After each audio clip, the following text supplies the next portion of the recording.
Grab the kids, grab the cat, grab the dog. Somebody grab grandma. It's coming. The attack of the giant killer blob. And it's headed right for Florida. Giant seaweed blob. Some like out of a science fiction movie heading towards Florida. Look out, Ron DeSantis. It's coming. It's coming. And it might be woke.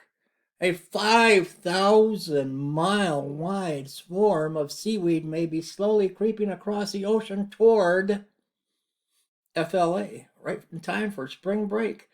The enormous mat of seaweed, measuring twice the size of the contagious United States, New York City to Los Angeles, California, is 2,445 miles as a result of a huge bloom of sargassum seaweed.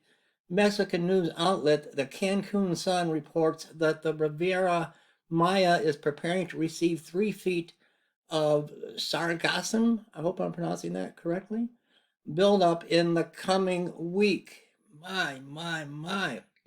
It's a type of seaweed algae usually found in the 2 million square mile Sargasso Sea, so named for the seaweed east of the Gulf of Mexico. During the summer, it usually washes up on beaches along the east coast of the United States and the Caribbean, but occasionally the seaweed blooms enormously and a lot more of it makes its way to land, and it could be, that red tide algae, so other pastors on YouTube are going to start crying, the red tide, but no, it's this, I'm just being sarcastic.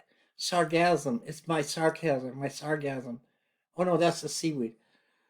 In 2019, the study in the journal Science found that since 2011, that's when the birds fell out of the sky in Beebe, Arkansas. That's when we had the 9.0 earthquake and the Fukushima nuclear disaster. Animals, fish washing ashore dead. Remember 2011?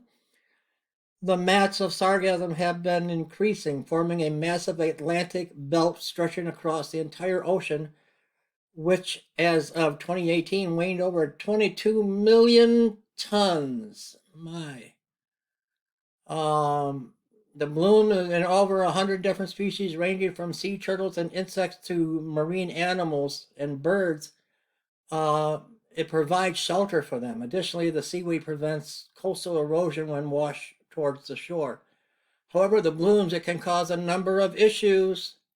When too much piles up on the beaches, it can be harmful to the local environment, tourism, and the fisheries, etc., and could be a public health concern. Sneezing and allergies and coughing and not feeling well. If the mats of seaweed become too great, they may harm coral reefs by blocking out the sunlight. There we go. They need to photosynthesize, preventing sea turtles from nesting on beaches and creating oxygen dead zones where there's your dead fish washing ashore on the Chesapeake Bay. Remember that? It's quite long and lengthy, but it's coming. The blob from outer space, the giant seaweed blob is heading towards Florida. Subscribe to this channel, like this video, ring the little bell in the upper right hand corner, and please, if you can, donate and tithe to our ministry and outreach to the homeless, covering Michigan, Flint, Michigan, Detroit, and surrounding areas. God bless everybody.